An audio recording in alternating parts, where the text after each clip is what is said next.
আসসালামু আলাইকুম ওরহমতুল্লাহি ওবরাকাতু। ইসলামে বিবাহ একটি গুরুত্বপূর্ণ সামাজিক ও ধর্মীয় বন্ধন।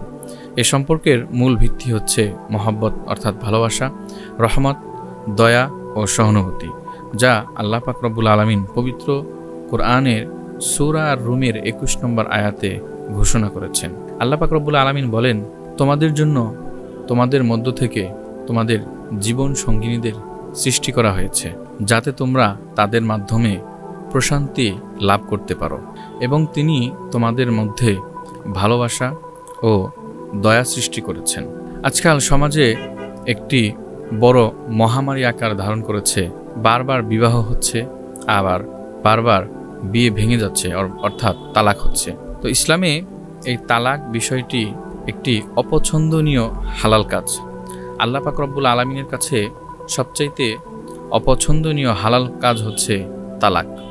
বর্তমান সমাজে দেখা যায়, একজন মানুষের সাথে তার বিয়ে হলো, কিছুদিন ঘর করার পর সমঝোতা অথবা বিশ্বাস কিংবা ভরসা আস্থা হারিয়ে ফেলে একে অপরের থেকে দূরত্ব সৃষ্টি করে কিংবা বিচ্ছেদ হয়। এবং কি আবার এটাও দেখা যায় যে বয়সের অনেক ব্যবধান, তাদের সাথে বিয়ে হচ্ছে এবং তারা এগুলি মিডিয়াতে প্রচার করে এই কিছুদিন ঘর সংসার করতেছে, আবার কিছুদিন পর তাদের মধ্যে কোনো মনোমালিন্যতা সৃষ্টি হলে সেগুলি আবার মিডিয়াতে ছড়াচ্ছে।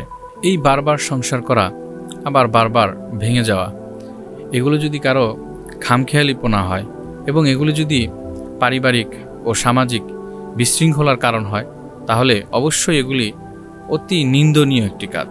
বর্তমান প্রেক্ষাপটে দেখা যায়, অনেকের দাম্পত্য জীবনে নিজেদের ব্যক্তিগত দ্বন্দ্ব কিংবা মনোমালিন্যতার যে বিষয়গুলি, সেগুলি মিডিয়াতে প্রচার করে মানুষকে বিভ্রান্তি করছে এবং সমাজকে উচ্ছৃঙ্খলার দিকে নিয়ে যাচ্ছে। কিন্তু দেখা যায়, একটি দাম্পত্য জীবন বারবার সংসার ভাঙা, আবার বারবার একে অপরের সাথে মিলিত হওয়া, সেটা যদি মানুষের কাছে প্রচার করা হয়, তাহলে সে ব্যক্তি তার আত্মমর্যাদাবোধ হারিয়ে ফেলে এবং মানুষের কাছে সে হাস্যরসের একটি পাত্র হয়ে দাঁড়ায়।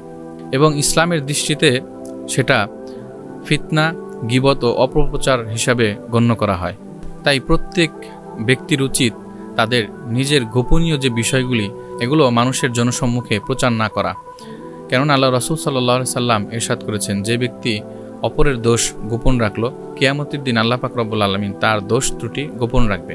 তো আমাদের শিক্ষণীয় বিষয় হচ্ছে যে আমাদের দাম্পত্য জীবনে যাই কিছু হোক না কেন, যাই কিছু ঘটুক না কেন, নিজেদের মধ্যে সমঝোতা তৈরি করা এবং একে অপরকে মেনে নেওয়া বা মানিয়ে নেওয়া, তাহলে জীবন সুন্দর হবে ইনশাআল্লাহ। আল্লাহ পাক রব্বুল আলামিন আমাদের প্রত্যেকের দাম্পত্য জীবনকে সুখময় করুক, শান্তিময় করুক, এই প্রত্যাশাই করি। আসসালামু আলাইকুম ওয়া রাহমাতুল্লাহি ওয়া বারাকাতুহু।